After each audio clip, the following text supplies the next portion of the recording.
Live from downtown Vancouver at the Vancouver Film School campus, it's time for EP Live. Hey, welcome to EPN. My name is Victor Lucas, and we bring you the latest in everything cool. Thank you very much. Thank you all so much for watching at home or on the bus or at work. I hope you're not getting in trouble wherever you're watching EP Live, but very, very kind of you to tune in and to watch us today. We've got an awesome show for you with a very cool guest who was very gracious. His name is Reyan Ali, and he is the writer of NBA Jam, the book, and we're going to dive deep into the history of this incredible game that I have loved for my whole life, it feels like, and very, very anxious to talk with him. But of course, we have a great rundown to get to today, and there's some cool news to discuss. This one's going out to our friend Ahmed Al-Harith, who says, this thumbnail of The Witcher 3 makes me chuckle, LOL. And that, I think, kudos have to go to Blake Siefkin for my Witcher 3 review thumbnail yesterday, which is probably one of the best thumbnails on YouTube right now. Good job, Blake. This rundown is all yours, Ahmed Al-Harith. Let's get started with your rundown. It turns out a game doesn't even need to be popular for the developers to ask players to fork over more money. Bethesda has announced that their troubled online game Fallout 76 is getting an optional subscription. For $13 US a month or $100 a year, players will be able to get new perks like exclusive weapons and gear, extra in-game currency, and the ability to play in their own private server so they don't have to deal with randos. It's unclear how much interest there will be for this subscription.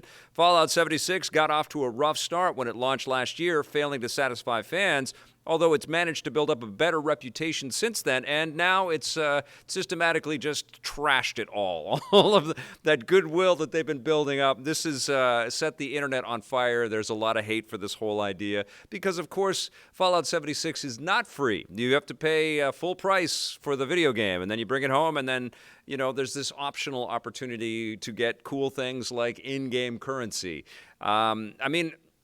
It's definitely a blatant kind of attempt to kind of monetize and to figure out how you make more money based on all of the development costs that are in there. And clearly there are a lot of people that are still playing, that are having a good time, and maybe this, dedicated server thing is going to be enough to kind of pull the trigger for some folks out there. I don't mean to dismiss or disparage anybody that's having a good time with Fallout 76, but frankly, when you start throwing out, extended sort of options to purchase all kinds of extra little bits like this, it really feels like you should have come out as a free-to-play thing, or you should have come out as the early access beta at no cost or something like that, or a founder's pack so you would never have to pay anything extra, because the game wasn't finished. And it pissed everybody off. And then there were a lot of people that bought the collector's edition, and then they got burned and got pissed off. And there was so much heat and so much hate. And why open the door to more of it? Bethesda, we love you. What are you doing? Make it easier to love you. This is crazy. I know that everybody's still trying to figure out how to monetize and how to, keep all your businesses sustained and all of your employees employed with games that are always on like this. But I don't know. It feels like when you make an announcement like this, it should also say, in 6 months, we plan to take the game free to play so that more people can come into it, which it feels like that's what's going on with Fallout 76 behind the scenes. Maybe there's enough content there that everybody's going to be happy and happily sign on for this thing, but I don't know. It's been a bad cloud over a beloved franchise, and what's weird about it is, of course, The Outer Worlds is launching this week, and I think it's going to give a lot of people jonesing for Fallout adventuring a lot of that, and I think it's one price and you get the game, I can't wait to play it, by the way. I haven't got my code yet, but it's coming soon, and I will have a review of that. Anyways, much love to Bethesda. It's an incredible company. You can hate on them all you want, but they are an amazing studio that has delivered lots and lots of great entertainment. So hopefully they find their way with this, and hopefully it will be nothing but sunshine and roses when we talk about Bethesda going forward. Let's hope for that. All right, the new Joker movie is going to have the last laugh at the box office. The villainous new DC movie has earned more than $745 million worldwide off of a mere $62 million production budget. This makes it the most profitable comic book adaptation ever made if you adjust for the production cost. It hasn't outgrossed heavyweights like Avengers or The Dark Knight, but when you consider that those movies cost a lot more to make, Joker comes out on top. The film likely won't slow down anytime soon, and it may even become the highest-grossing R-rated movie of all time. Don't be surprised if this causes Warner Brothers and other studios to create similar projects in the future. I think we can pretty much guarantee that a Joker 2 is coming with Joaquin Phoenix. Not that he is chasing the money, but I think Warner Brothers is going to do everything it can to keep this thing happening. And it makes sense that Jared Leto's name is now no longer associated with Joker. Frankly, even if you hate the movie, at least it was a tremendous risk on everybody's part. And I read that Warner Brothers didn't really want to see this thing get made. There were executives at Warner Brothers that were actively trying to squeeze the production budget and force it to be something made with not enough money so that it wouldn't get made. I think that they were actually trying to sabotage this thing. Some people. And then clearly there were other people that were really fired up for this adaptation. I really, really enjoyed this movie. I love the movie. It's dark as hell. It's twisted. It makes you feel really, really sick to your stomach and uncomfortable, which is how some of the best Joker comic books make me feel. And even though it's not like a direct lift off of comic pages, there's definitely enough meat in there for me to make that connection. And I had a great time. And I do want to see Joaquin Phoenix sort of take ownership of the role. I know he's got his artistic standards, and certainly all of this scuttlebutt with Coppola and Scorsese talking about how all these superhero movies are garbage. Please pick something better to fight for, Martin and Francis. But with an artist like Joaquin saying, he doesn't do sequels and he wants nothing to do with that's like jet fuel for that decision for him, and it's almost too bad because he's perfect in the role. If we can't have Heath Ledger, it's great that we can have Joaquin Phoenix in this role. I think we're going to get a lot of darker movies and a lot of really cool interpretations, and that's a good thing. That's going to be fun. So take that, Francis Ford Coppola and Martin Scorsese. All right, it looks like James Bond might not be the only MI6 agent getting his own movie. With the new 007 film No Time to Die on the way, the producers might be working on a spin-off. Naomi Harris, who plays the new version of Moneypenny in the recent movies, has revealed that she and the filmmakers are interested in creating a Moneypenny solo movie, which would see her go on her own spy adventures. The character has evolved and changed to become much more active in recent decades, so her own movie would seem like a logical next step. No official word if it will happen. In the meantime, No Time to Die hits theaters in February. You know what? I've always thought this about the James Bond universe. As an aside, Lego, what the hell are you waiting for? You've got all of these movies to make awesome Lego James Bond sets. You gave us the Aston Martin. Make us a whole bunch more James Bond Lego, please. But they've always created these incredible universes around this character. Lots of awesome villains and side characters and supporting cast members. Yeah, it would make perfect sense to have, films and television shows, other kinds of ways into this incredibly rich and dense universe, man. I think it'd be great. I'd love a Felix Leiter show, starring Jeffrey Wright. I think that'd be incredible, or a movie. I love Naomi Harris. I think she's a terrific choice for Moneypenny. I'm down for this. I think it'd be great. I remember years ago when they cast Halle Berry in the James Bond, I forget what, Die Another Day, where he goes to Cuba. I thought there were some fun bits in there. She was great. Halle Berry was great in that movie, and there was talk that they were going to give her character a whole spin-off thing, and of course that went nowhere. Probably after Catwoman. I think this is a good idea, and I think honestly, as long as they're smart with it and they play well with whoever now they're going to cast as the new James Bond, because they've got to sort of put that jigsaw puzzle together. Unless this new one makes more money than everything else has made, and then they come back to Daniel Craig to do another one or two, which isn't out of the realm of possibilities. But as long as it all clicks together and it all sort of feels authentic and that part of the same universe, it could be really, really fun.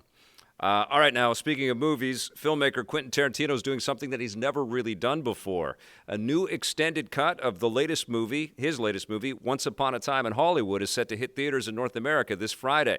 It will have about 10 minutes of new footage made up by four new scenes, increasing the film's total runtime to just under 3 hours.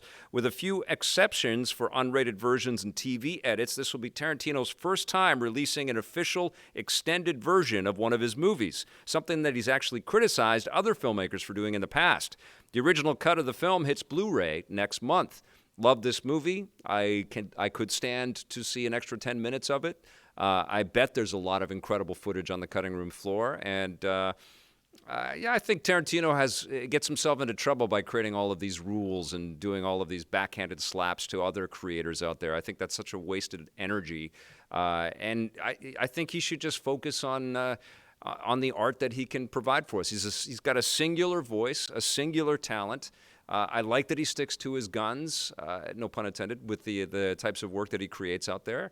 It's always interesting, even if I'm not a big fan of the finished product. He's an artist that I love going to check out what he's got cooking, you know. And I love this movie. I thought it was phenomenal, even if it was meandering and weird and a little incongruous and I think a lot of people were rightly disappointed with the depiction of Bruce Lee. I thought it was hilarious, but I think that there's a lot to kind of enjoy in that motion picture, and it felt so different. And probably Martin Scorsese and Francis Ford Coppola loved it because there were no superheroes in it. Last night, actually, this isn't really a news item, but I just wanted to provide a shout out and a thank you to Bryface. I forget the other guy that he was with, though. Who was the other promotion partner? I forgot. But Bryface, who was on the show a little while ago, introduced EP to some live chiptune music that he created while the show was running. He invited me out to the Overflow concert that he put on at a venue called the Fox Cabaret here in Vancouver. I went to it, and it was completely packed, and it was such a cool night with great chiptune music and great video game music. You know, everybody was having a good time. There were people dancing and cheering along to some really cool artists, and it was a great thrill. Looking forward to going to the next one, and if you get a chance to go and check out a chiptune concert in your area, I suggest that you do it. You're going to have a good time. All right, you guys, that's our rundown for today. Now let's take a look at this day in Everything Cool.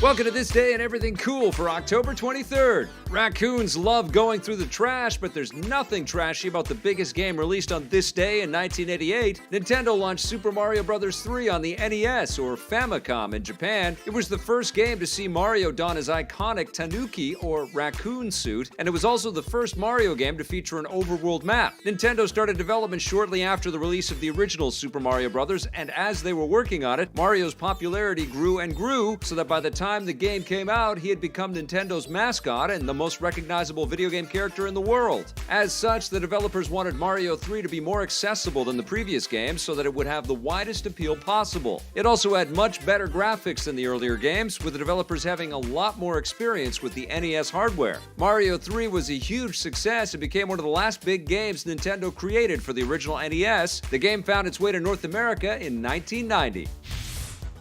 We have a terrific guest on the show today. This is Reyan Ali. He is a writer that has worked for Wired, Spin, The Atlantic, the AV Club, and lots of alt-weekly newspapers across the U.S.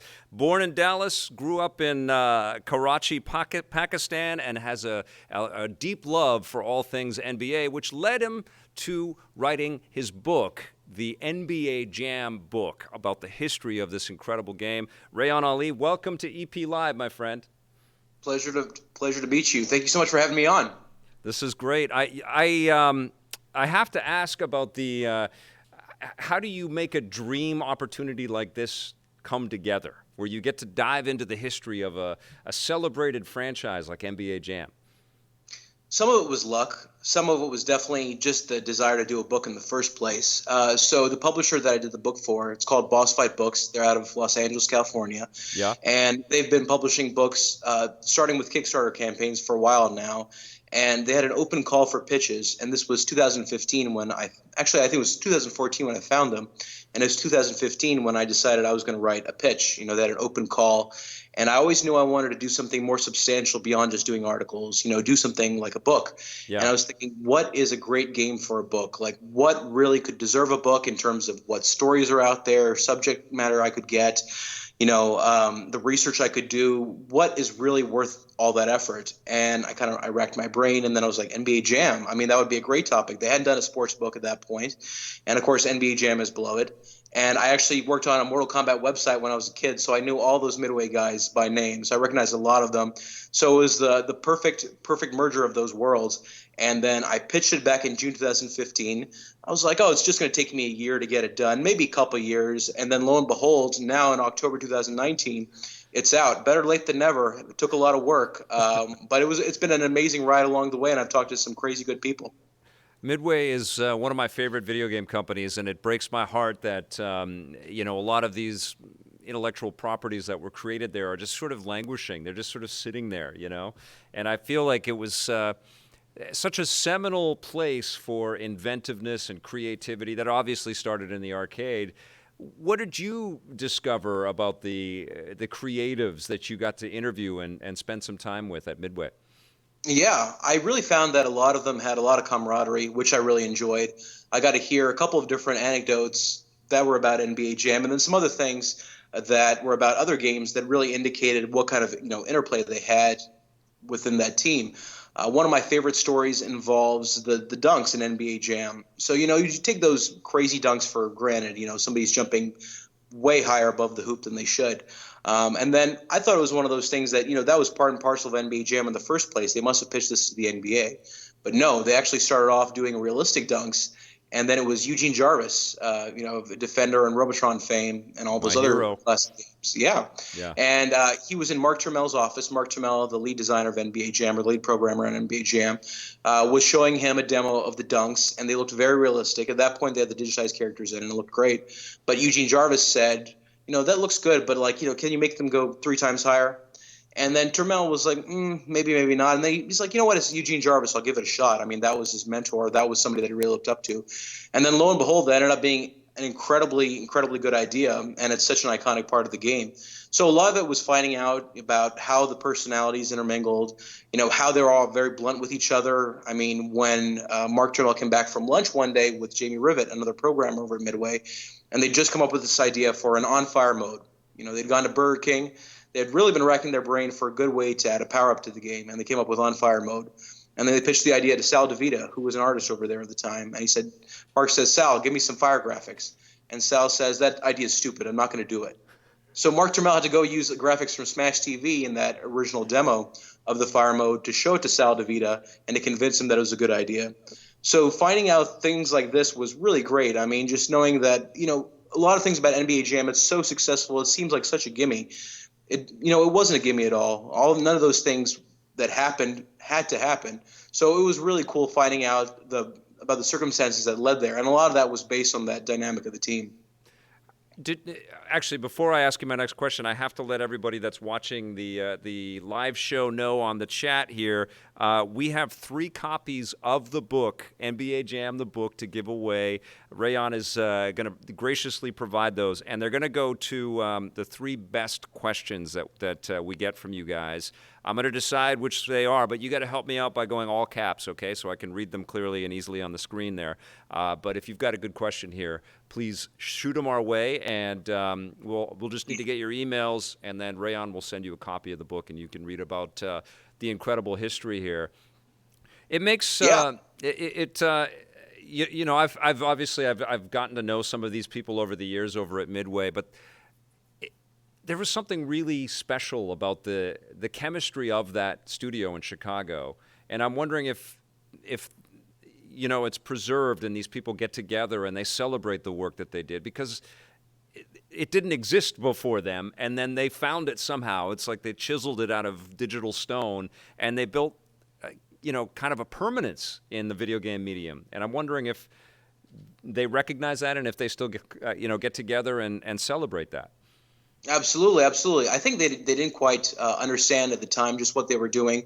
To them, one game leads to another. They had to do, let's say, 3 or 4. I think it was something like 2 or 3 or 3 or 4 within a certain time frame. Yep. And that's NBA Cat right there, right beside you. Yeah. Yes, I got Bex over here joining us. Yeah, he has to make a cameo. Yeah. It was a really rigorous process in terms of, getting those games out the door. I think that they knew that they were onto something special. I think a lot of the time afterward, as there are these things like these retrospectives that are coming out and people talking to them, they're really getting an idea of that. One of my favorite stories that I heard while making the book was of the very first night that anybody ever played NBA Jam over at Dennis's Place for Games in Chicago, Illinois, this arcade over there. Sal DeVita and Mark Trammell, the team, they go and they set it up, and nobody cared about the developers. All they cared about was the game itself. So now if you see a developer like, oh boy, you made the game, that's so cool. You might want to get an autograph, you might want to get a photo, might want to talk to them.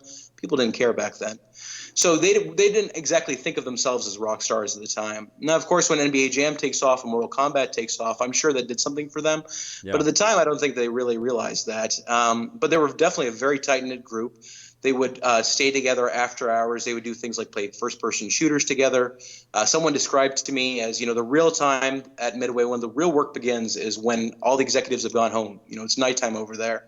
So they spent a lot of time clowning around and messing around and making, just having fun, making jokes. I heard a story involving there's some kind of prank involving a rat put inside somebody's briefcase. I mean, it was really just a real interesting place, and there wasn't too much oversight in terms of the executives saying you can't do this in a game or you can't do that, you can't do that. So there was a lot of camaraderie over there, and I do know that they still keep in touch. During the research, I skimmed Facebook, try to find their profiles, and all of them are still interacting. I mean, I think that whole era and the success of those games really created a bond amongst those people that is still there today. That's fantastic. What was the size of the team that made the original NBA Jam for the arcades? It was 7 people. I believe it was, let's say, I think it was 3 programmers, 3 artists, 1 sound guy. Now, that's not counting Tim Kitzrow, the announcer. Yep. And, of course, there's hardware support and people who are working on the executive side. But actually, like the real main team that were, deep in there for months, that was 7 of them.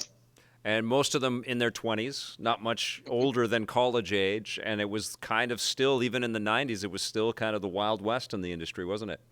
It was absolutely the Wild West. And, Mark Trammell, the main creator of the game and somebody who I'd say is the closest thing to a protagonist of the book. I mean, I would say he is the protagonist. Yeah. He was, he'd experienced a lot of success as a teenager. I mean, he was making $10,000 a month in royalty checks while living in a suburban home in Michigan. He was programming Apple II games in his basement, sending them off to California, getting $10,000 a month royalty checks. He was somebody that had already been a veteran of the video game business, but still had so much fire in him, and he really wanted to do big things. NBA Jam was his 3rd arcade game with Williams Bally Midway, and he was, I think, 29 or so when the game really went on test and when it came out. And he was just full of energy. I mean, everybody was just very spirited. I heard stories of people throwing chairs at each other over NBA Jam matches that went wrong. Let's say, you get in an argument, it might turn serious. They were betting on the game. I mean, they were spending their own money. And Mark Trammell was also a bit of a mischief maker. So he'd go there and he'd tweak the stats under the hood. The developers would be putting in their own money to play these games, and Mark Trammell would know what the stats actually were because he just programmed them that day. So the guys were having a lot of fun. They were young, they were spirited. It was just such a great time, and there was some real magic about that too. I mean, thinking that Mortal Kombat's being made down the hall, and Midway's 992, 993 was just incredible. You have Mortal Kombat come out, it's huge. NBA Jam comes out, it tops Mortal Kombat in terms of sales. Mortal Kombat 2 comes out, that tops NBA Jam. It was just a wild time, and at that moment, Midway was on the top of the world. Cruisin' USA was out around that time. Cruisin' USA, Revolution X. Terminator 2, the arcade game. Smash so many TV classics. had come out and been successful, and Total Carnage was out there. Yeah, crazy, unbelievable. And what do those guys all say about the video game industry today? A few of them shared their thoughts. Most of them just focused on, reliving the good old days. I believe that everybody's still involved in the video game business, but I only really got some opinions about it from a few of them. One of them, I forget what kind of project he's working on now. He didn't really give me too much insight on it, but he's still just grinding away. I don't think that he thinks that he doesn't feel like he's ever going to reach NBA Jam success again. He feels a little funny about that. He's thinking like, I just topped myself back in 1993 and I'm still working at it.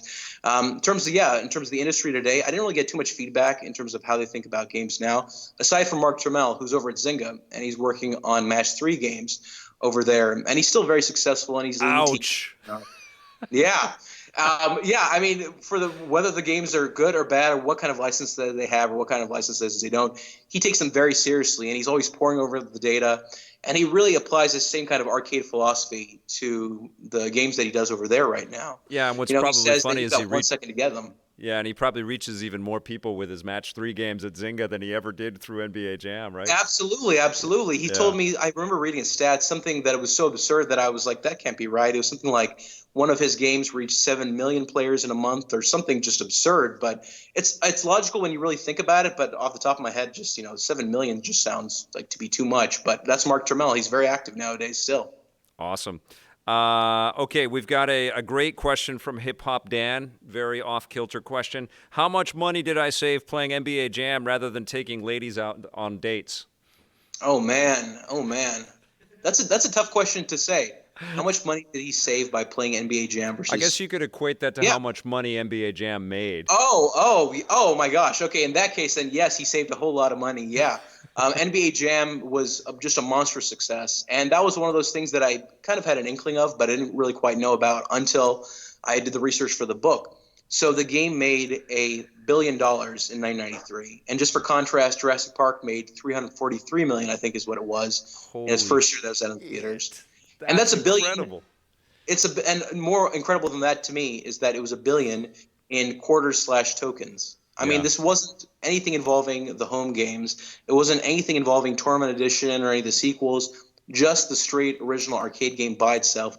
$1 billion, and that's probably a conservative estimate. I've heard that it's 1.2, 1.3 billion, and I can believe it. I mean, for a moment there, NBA Jam was on top of the world. I had That is amazing. Hip Hop yeah.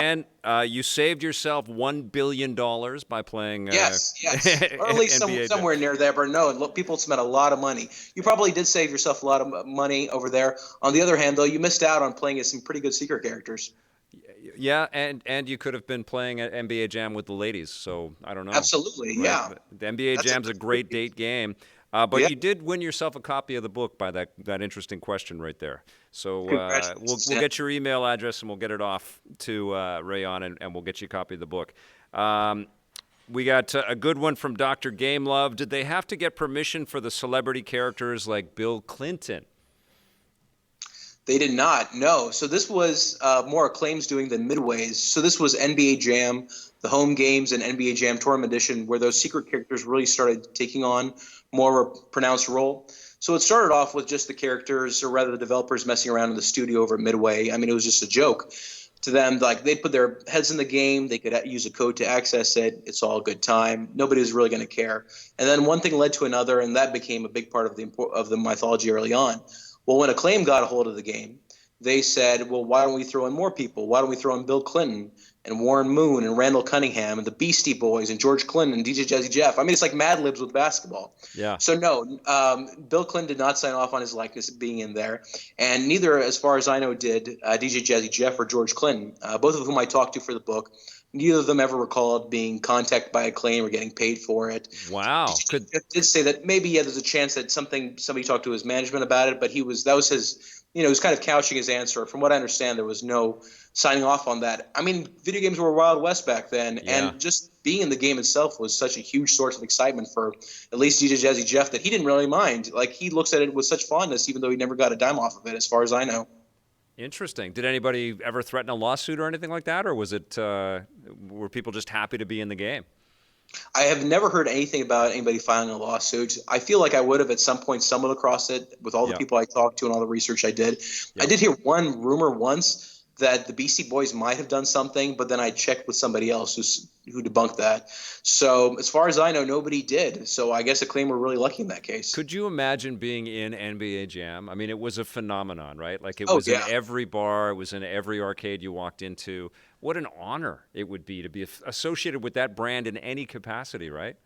Absolutely, and that's almost the exact words that DJ Jazzy Jeff used when I talked to him. He called it a badge of honor being in that game. He said it was almost like a badge of honor.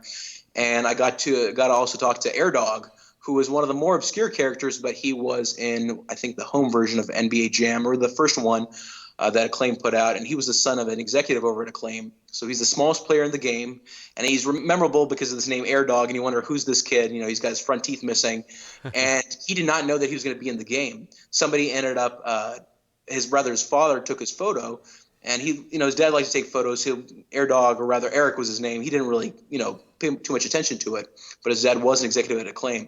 So one day he comes over and he says, well, let me take a few photographs of you. So Eric's like, okay.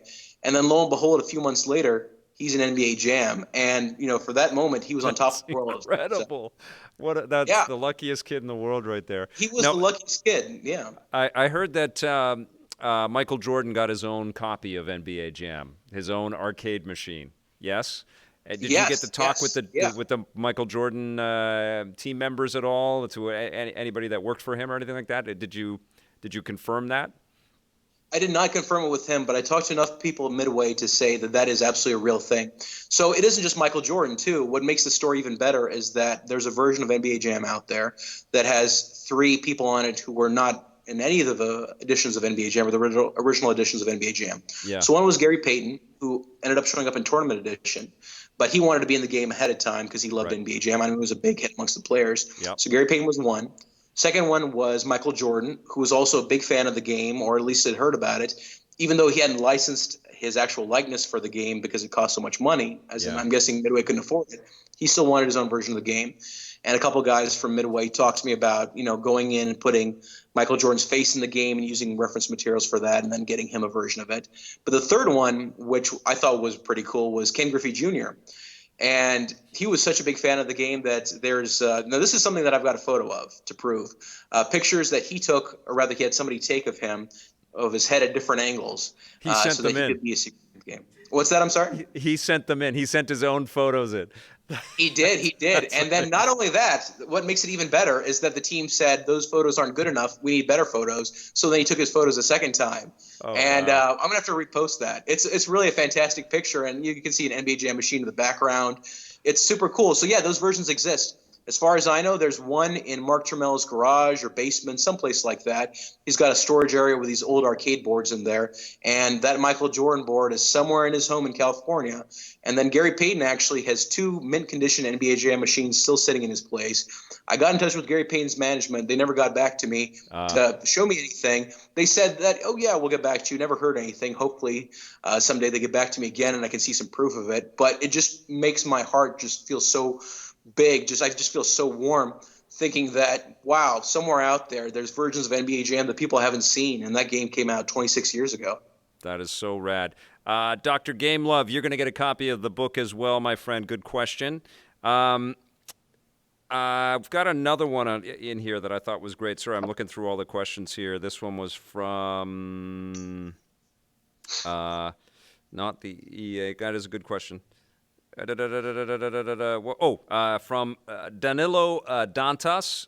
You're also going to get a copy of the book as well. What was, in your opinion, the best version of NBA Jam, and why? Oh, man. So, all right. So when it comes to stories, all the good stories in the book, everything focuses around the original NBA Jam.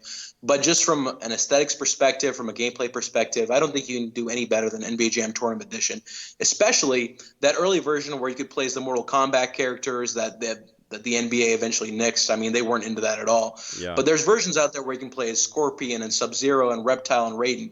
That, to me, is peak NBA Jam, where not only do you have, the best in basketball all the time and a better version of the game, but you've got other people from Midway. You've got all the Mortal Kombat members making an appearance. What is your cat's name? Your cat is the best thing, and we'd like to have the cat in every Skype interview from now on. Oh man, his name is Bex. He's a good boy. Actually, his sister is named Sora, which we didn't know at the time was a video game character because my wife's friend named her. She went up to it was either her and her friends, or her friend was at a restaurant and asked a waiter, what should we name our cat? That cat ended up being Sora, and she's right behind me over there. How sweet. So we got Bex and Sora over here. That's awesome. That's awesome. Got a good question here from our buddy Blair Farrell. The Boss Fight book series tend to be unique from one another and have their own style. Did you read any of them for inspiration, or did you want to do your own thing? Yeah, absolutely. So I'm so glad you mentioned that. I brought one over here just to show you. So this is Bible Adventures by Boss Fight's publisher and my editor, Gabe Durham. and the physical version of NBA Jam is coming shortly too. I did read them. I've got a soft spot for one about Galaga by Michael Kimball. Cool. But mine is a little bit different.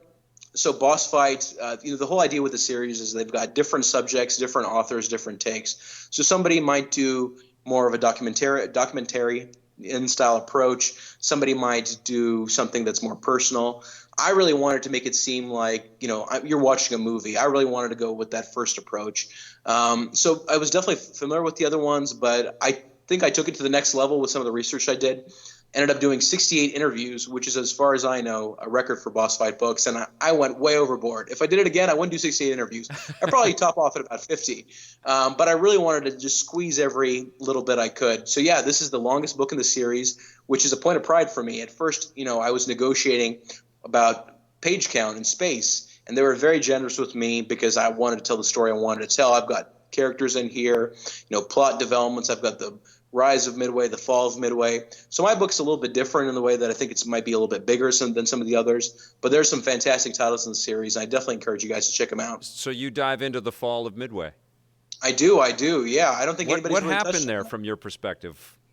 Yeah, from my perspective, so I got to talk to a bunch of different people about it. Some people that were there for the very end, some people that checked out right before it was all finished. Mm-hmm.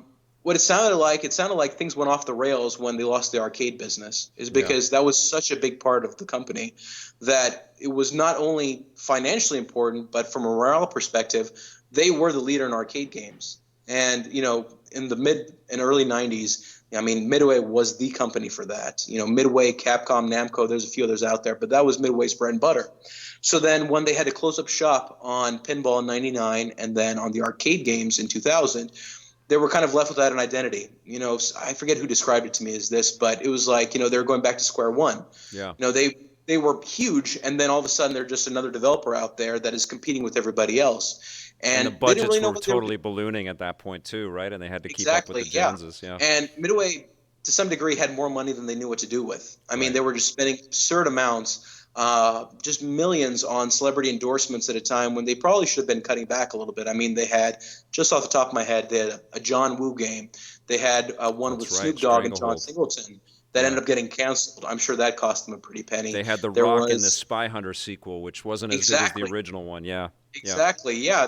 And they had licenses like things like, there was a Happy Feet game. Now, there's nothing wrong with Happy Feet itself, but when you're doing nothing but licenses and you're spending a fortune on that, and Lawrence Taylor for Blitz the League, and you're paying Shaq $1 million for a few hours of motion capture for NBA hoops and things like that. All that adds up. Yeah. And people, they just knew it wasn't sustainable.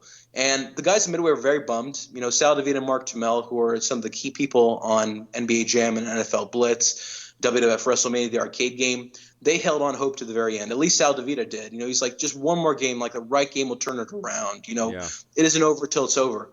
But it was just heading in that direction where there was no way that they could be sustainable again. And I think that the company didn't really seem to have the proper leadership either. A lot of people I got to talk to indicated that. I talked to John Romero, who had that cup of coffee at Midway when he was working on Gauntlet 7 Sorrows. Right. And he indicated that, management didn't know which way was left, which way was right, or what was going on.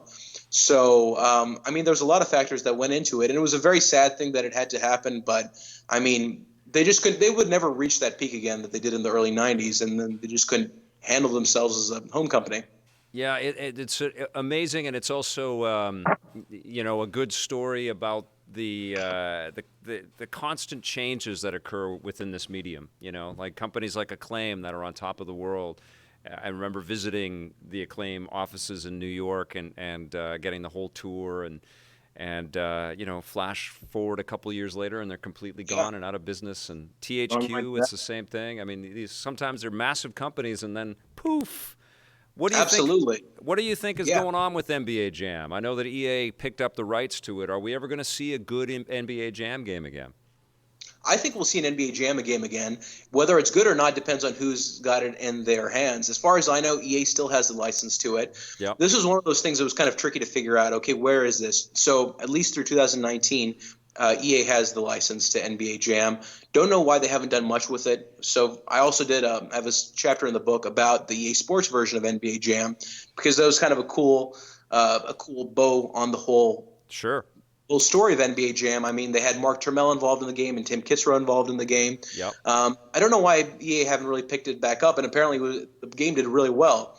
It's always taken a back seat to some of their other franchises, and maybe there's something about it being homegrown because NBA Jam, of course, was Midway and it was Acclaim, and then it was EA. Maybe something like that played a factor too.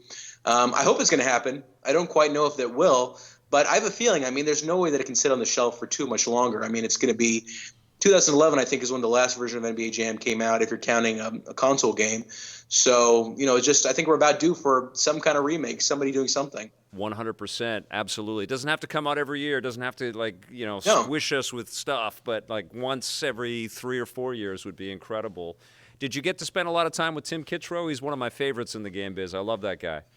He's incredible. No, Tim Kitzrow is fantastic. I've got him leaving me voicemails that start off with "Boom shakalaka, Shaq to the rim." Hey, how you doing? It's Tim Kitzrow here, and it's fantastic. I mean, he's really embraced the whole NBA Jam persona. What's funny is that he kind of stumbled into it. I mean, he was a struggling actor in the early '90s. He came from working with Second City, where there was Steve Carell, there was Amy Poehler, there was Stephen Colbert, I think. I mean, all these really cool, successful people whose names are very familiar. And Tim Kitzrow was a really talented guy who just never got that break. Yeah. And then he stumbles into NBA Jam. It was his first video game. He'd been doing pinball games for Williams Bally Midway, but never done a video game.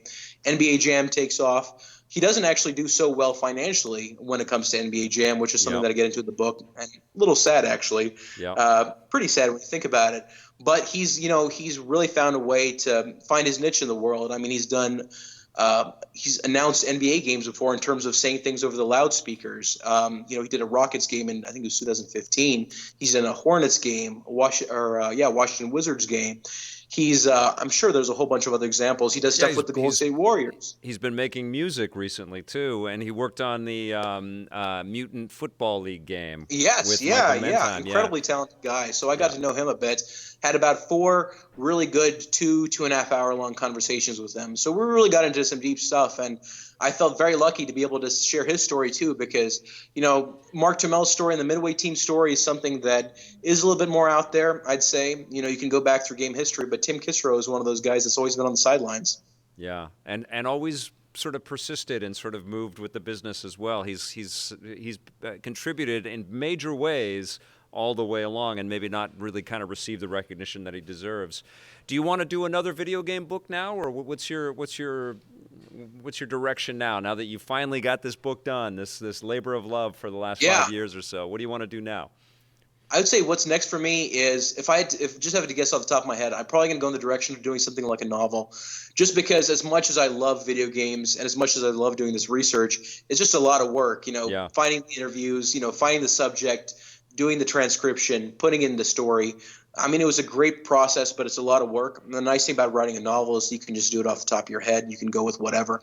That said, though, I'm definitely not done with writing video game books. Definitely want to do another one. I've got a couple of subjects I'm kicking around in my head. Don't want to say anything about it out loud.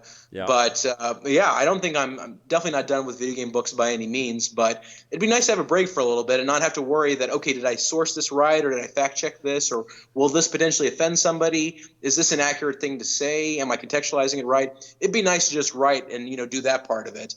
The writing part's always fun. The research part can be really hard and very intensive, especially when you're going back through 68 interviews and all the decades of stuff. But I probably made it harder for myself than I actually had to.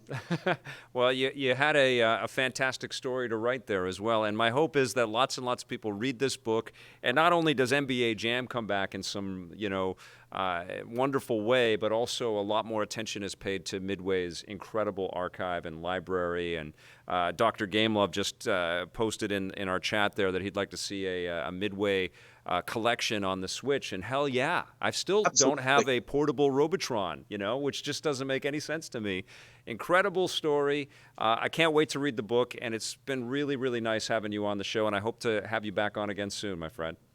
Thank you so much for having me. It's been a pleasure. Thank you. So you guys get out there and pick up a copy of NBA Jam, the book, and everybody that is winning one, stay on the chat, and we'll talk to you guys about how you get us your info, and we'll get you a copy of the book. Rayan, thank you so much.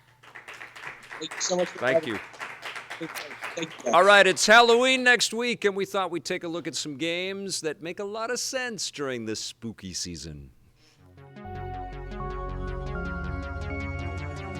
It is the witching season, and I haven't done one of these in a little while, so I thought, why don't I put together a first 5 scary games list where I will count down my personal 5 picks that you should play if you want to get spooked and get into the Halloween spirit. I'm going to start with number 5, which is Dying Light. Came out in 2013 from Techland. This game, although it has a kind of bunk story, it's going to creep you up. It is an incredibly cool zombie chasing after you, but you've got some parkour type abilities experience, and that's what makes it so special. Usually when we play a lot of these survival horror games, things move rather slow and gingerly, and then they scare you a little bit like that. But with Dying Light, terror is ferocious, and it's constantly pursuing you at a high rate of speed, and you've got to leap across buildings and scramble up foam poles and do everything that you can to not get attacked or get caught by all of these zombies that are chasing you. And there are lots of incredible sequences that happen during the daylight with the sun glowing overhead and everything is cast everywhere, and you could drop all kinds of noisemakers and attract zombies to specific areas.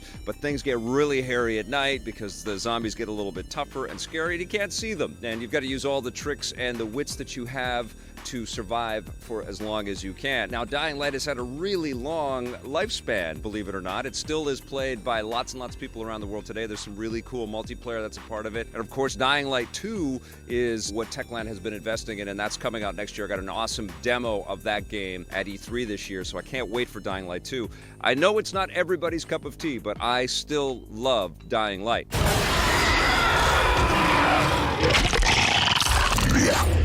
Number 4 for me might not be your number 4. I get it, and I want to see some of your suggestions in the comments below. But number 4 for me is a game that I remember being unbelievably terrified while I was playing it on my PC, and this was Doom 3, which came out in 2004. id Software worked on this game for a long time. A real step into cinematic quality lighting, unbelievably well-textured enemies, and lots of creatures that would jump out of the shadows. And what they played with was this idea of this decrepit Mars station where you had to use your flashlight and your weaponry very cagily, and it was a terrifying experience because you could really only have one thing in your hand at a time, and you constantly couldn't see where you were going and what was ahead of you because you had to put the flashlight out and then you'd scramble to get the gun and shoot.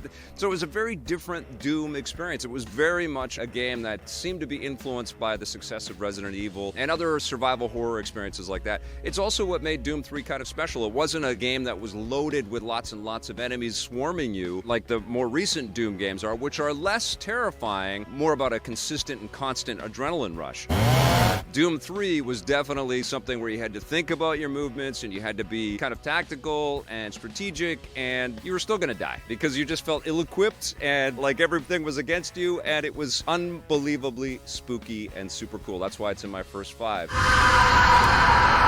Number 3 for me is another game that starts with a D, Dead Space, which Electronic Arts developed and published. The original Dead Space was a revelation. It definitely borrowed from the Resident Evil phenomenon, and it had lots of different homages to aliens and other sci-fi horror greats that we had seen in the past. It was so unbelievably spooky and filled with atmosphere and so cool. That was another element of the original Dead Space that I think we kind of forgot, you know? Like, it was just filled with unbelievably slick technology. The fact that you had this floating UI information that went along with you was just so revolutionary in its day. You felt like you had cool tech as a character in the game, and that maybe that cool tech would help you persevere against the horrors, things that will pop out of the walls and grab you, and all kinds of beasties that were coming out to kill you. Also incredibly lonely, and every single voice beat that you would hear in your radio would sort of get your heart going, like, oh my god, maybe I can make it to that person and I can survive for a little bit. And of course you would see all kinds of just unbelievable destruction, all of this carnage that would happen. And if you made the wrong move, you were gonna be just ripped apart in just grotesque, horrific ways, and always made me squirm. I didn't ever want to get ripped apart, so it was incredibly effective. Dead Space 2 was also a pretty terrific game as well, and then they changed up the whole pattern with Dead Space 3, and they kind of lost the vibe and the feel of what Dead Space was all about. But Dead Space 1 still stands as an incredible experience, and if you haven't played it, track down a game system that you can play this thing on. It's amazing. Number 2 for me goes way back as well. This is called Condemned: Criminal Origins. And that Criminal Origins part is important because you played a crime scene investigator in this game. I think Greg Grunberg actually did the voiceover work for the title.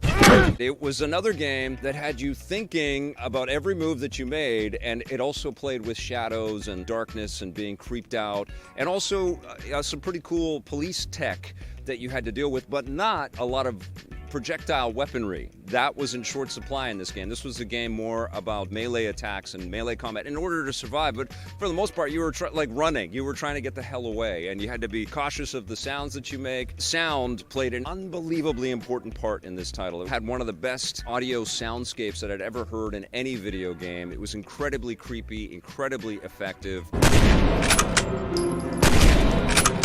Really tied into the narrative in such ingenious and clever ways. Condemned is amazing. Monolith Productions, who went on to create all kinds of awesome things for us, most recently the Shadow of Mordor games. I would love Monolith to revisit this franchise. And No One Lives Forever as well, which is not in my scary games list. But yes, definitely check out Condemned: Criminal Origins, and the sequel, Condemned 2, was also really good and really scary as well. Ready for death, Agent Thomas. You can probably guess what my number 1 is going to be. Resident Evil 4 for GameCube, but it's been subsequently released on every platform, and that's why this gets the top spot, because Resident Evil 4 is available to everybody. You can get it on the Switch as of this year.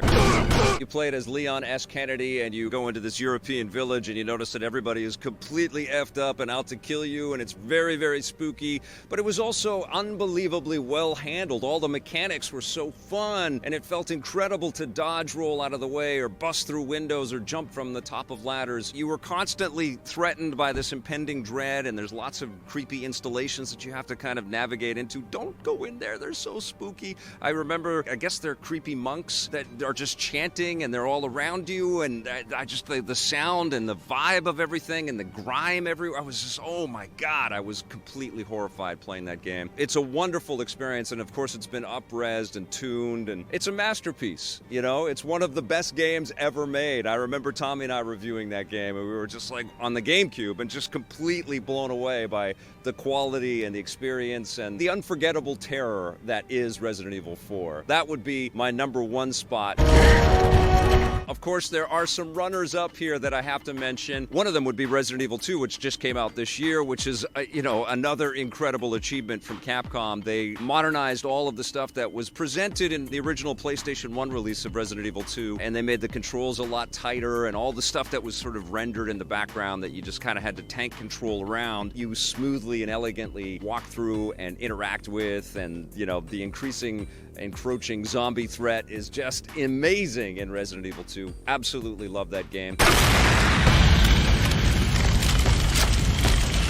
I also love Alien Isolation, which I know has its detractors, and I know that there's some AI issues with the alien, but the mood and the atmosphere was so effectively captured and so authentic feeling, and I remember being absolutely at the edge of my seat, like trying to run away from the alien and not get seen. That game really brings a lot of style and panache to the Alien franchise. It's a great escape. Until Dawn is kind of like a teen slasher horror movie game because there's so many, it's like you're playing cut sequences of a slasher flick. Very slick, very elegantly made. But the VR game that sort of works in conjunction with Until Dawn is called Rush of Blood. And this was one of the first PlayStation VR games that I played. And you're basically on a roller coaster. So it's kind of a gimmicky type of experience. It's a roller coaster from hell. And you're riding up and down and shooting at all kinds of targets before they get you, and axe dudes will come at you, and there's pig heads everywhere. Ugh, it was just creepy as hell. It's almost unfair, I find, with VR games for the developers to freak you out because you're so exposed, and all around you, and you just feel like you're a naked person and everything is out to stab you. It's really creepy, and that was very effective. Until Dawn, Rush of Blood. I thought that was super cool.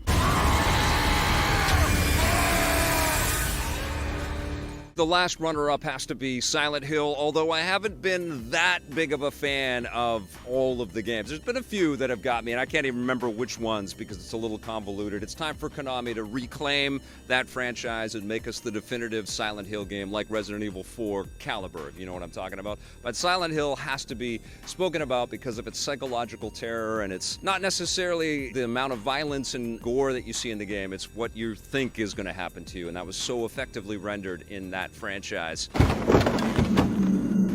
All right, you guys, that was a lot of games. I think we went over our first 5, but that's a nice collection there. I would love to hear what your first 5 scary games would be. Let me know in the comments below.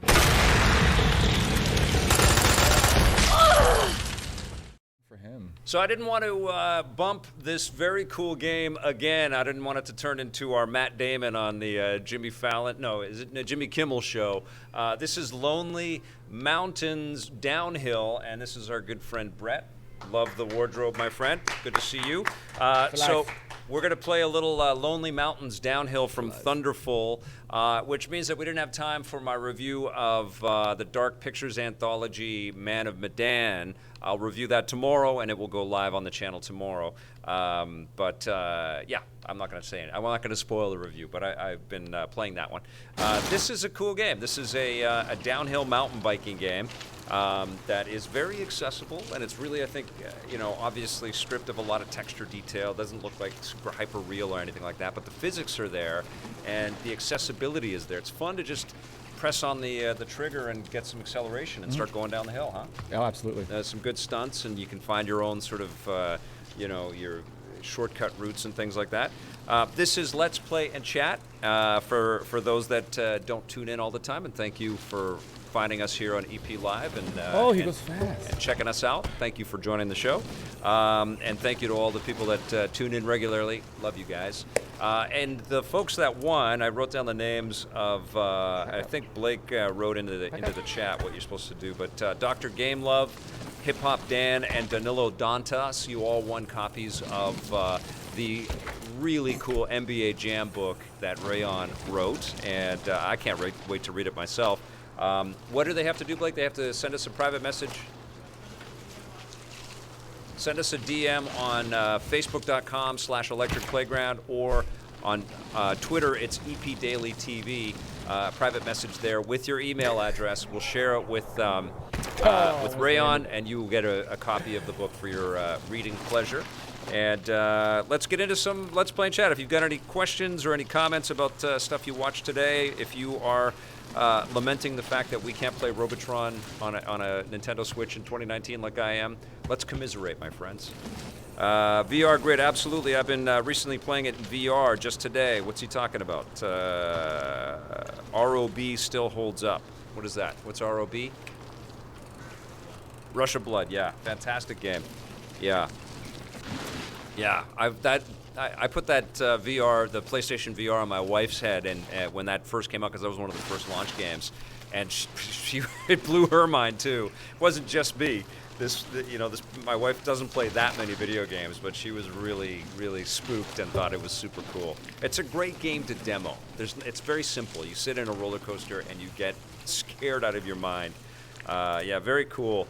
I thought of some other things too with the Halloween stuff. You know what? I might do another segment, a little more family-friendly Halloween games, because there's lots of good ones out there. Somebody mentioned Simpsons Hit and Run as a Halloween favorite, and yeah, got my mind thinking. Kayan Kashani says, "What are your top 3 scary movies?" I didn't really put a lot of time into this to think about film, but let me see what comes to my mind right away. 7 was pretty creepy. It's not a horror movie, but it was it worked quite well. Oh God, that's a good question. Oh, The Exorcist and Alien, they're up there for sure. Alien for sure. That's a very good question. I'm sure that there's movies that are scary that are not necessarily horror movies that just now you're that teaching us, Brad. freak me out, you know? Nailed it. Yeah. The Shining is cool. How do I like Papa Willie? Jeff Meacham, hey Vic, when is Brianna McIver going to be on the show? That's a good question, Jeff. I don't keep in touch with Brianna. She left the show. I think she's working with us like in sports in some capacity. But she was fantastic. She was great on the show. I should reach out and get her back on here. That'd be really cool to catch up with her. I'm not making it. Yeah, good question. Blair Farrell, if the person playing the game double taps his hat, will they be then transported into the game? Yes, 100%. Yeah, will you? No, Reboot. he's still here. He's still here. Question. I get like the star and the golden eye for anyone who understands the reference. Seth says the human centipede. Shiver. Yeah, send me some. Never seen that movie. Never will. Actually, The Room was one of the scariest movies I ever saw, and some of you got to watch it in real time with me. Buried was one of the worst I've ever done. Oh, Buried was freaky. Oh, it was terrible. Yeah, that was a freaky I'm movie. claustrophobic. I was like... That was me that recommended The Simpsons, Vic. That's Nintendo Boy 17. I'll wait for the PlayStation 5. I had a PS4 VR and was so disappointed I returned it. Mike, being hard-nosed on the PSVR. Yeah, it's got its limitations, PSVR, but I felt like it was a pretty unbelievable console-specific launch for virtual reality. But PS5 VR should be smoking cool. Can't wait for that. Silence of the Lambs, that's a good one, Rick Savage. Have a question? Drag Me to Hell, they're just giving some good ideas. Hey Vic, when are you going to have Evangeline Lilly back on the show, VR Grid? I ran into her at Fan Expo in 2018, and she was wonderful. We had a nice conversation. But, we're not friends, right? She's in a different stratosphere, like she's a superhero for crying out loud. Yeah, but there's she no is the stratosphere bigger Wasp. than video games. Yeah. I don't know. It'd be great to have her here. Maybe one day when Let's she's just get the back. traction. Let's get the community getting tweets out. Yeah, if you guys all tweet Let's out just to tweet out. Evangeline to say Someone we put a want you to tweet. come Let's just and be. mass like it, and she'll come. Yeah, that would be cool, actually. I know that she has good memories of working with me and working with EP. I met her at Comic-Con a couple of years ago. I met up with her at Comic-Con, and she had written a children's book called The Squicker Walkers, and she gave me one and signed it to my daughter Ruby, and so it's in my daughter Ruby's collection, which is pretty sweet. She is cool. She was always fantastic, and in fact, I was auditioning. I know I've told you guys this before, but I was auditioning her to be a correspondent on EP before she got cast in Lost. She was frankly too freaking cool and smart and destined to become a star that I felt like she was a hardware girl on the show where she was showing off controllers and things like that, and she was great at that. She really came committed to do everything, and she was just fun to hang out with, and so we shot her. We got some audition tapes, which maybe one day, if she's cool with it, I'll show some of that stuff one day. But we were talking to her about actually being a correspondent out there and doing interviews with different game developers and stuff. And that would have been, and it's some kind of alternative universe. Evangeline Lilly is the host of Electric Playground in 2019 and Earth 620 or something like that. But she was wonderful and a very cool person to work with, and I couldn't be prouder and happier for her with all the success that she really earned. Clearly she kicks ass in all the projects that she's in. Okay, another good family-friendly Halloween game, Animal Crossing. Good suggestions. I was making a joke, but I love the stories that followed. Thank you, VR Grid. Question: why did EA purchase NBA Jam when they already had NBA Street? Sam I Am 111. I think that's why.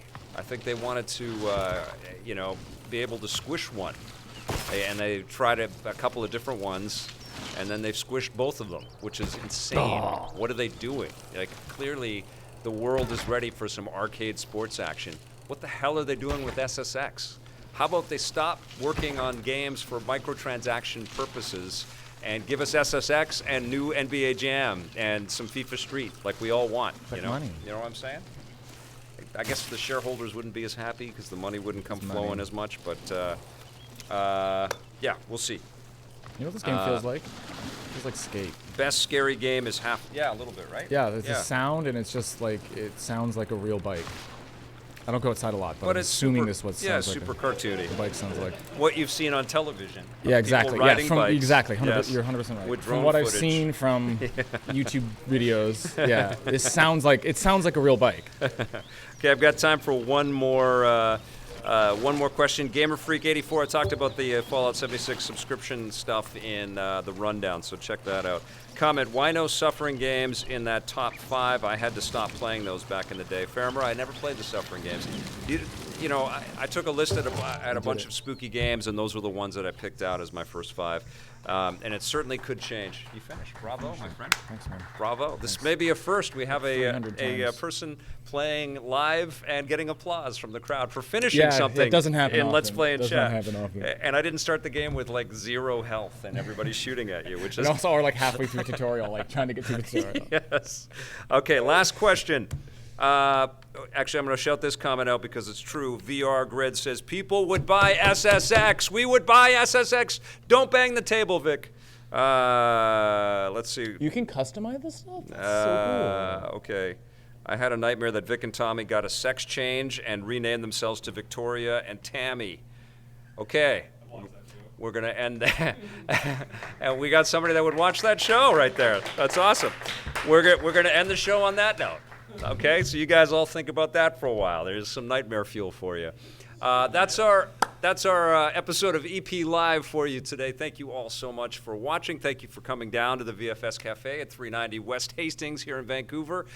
We are coming back on Friday, but we're starting a little bit earlier because there's an event Friday evening in this space. So we are starting the show at 2:30 on Friday, and we are lining up some legends from the animation world. So stay tuned for that. Watch our Facebooks and Twitters and all that stuff. Thanks for watching, everybody. Thank you all for your support. Oh, and Johnny Dark, I forgot to thank you for your super chat, by the way. Versus between Doom Eternal and Call of Duty. Doom got pushed, so it's coming out in 2020. So I think it'll be something in 2020 that we might do a versus of. But I do like doing the versus for sure. Thanks for watching, everyone. Make sure that until we see you next time, you play forever.